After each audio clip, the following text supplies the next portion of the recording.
एक गांव में दो किसान रहते थे।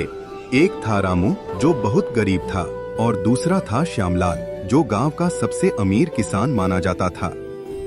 दोनों की जमीन पास पास थी, लेकिन दोनों की सोच में जमीन आसमान का फर्क था। रामू हर दिन सुबह से शाम तक अपने छोटे से खेत में मेहनत करता था। कड़ी धूप हो या सूखी जमीन, वो कभी हार नहीं मानता था।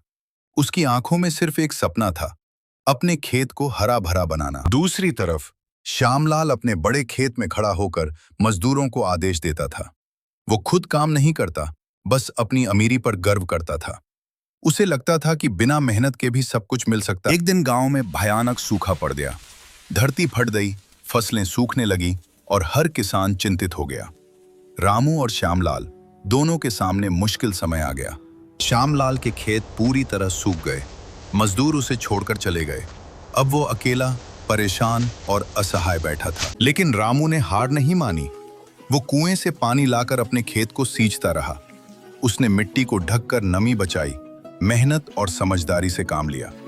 थोड़ी थोड़ी फसल बचने लगी। कुछ दिनों बाद आखिरकार बारिश आई। गांव में खुशी की लहर दौड़ गई। रामू के खेत फिर से हरे भरे हो गए।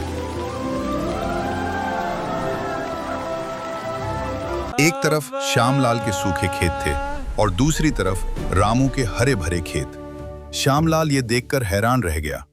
अब श्यामलाल को अपनी गलती का एहसास हुआ। वो रामू के पास गया, हाथ जोड़कर मदद मांगी। रामू ने मुस्कुराकर उसकी मदद करने का फैसला किया।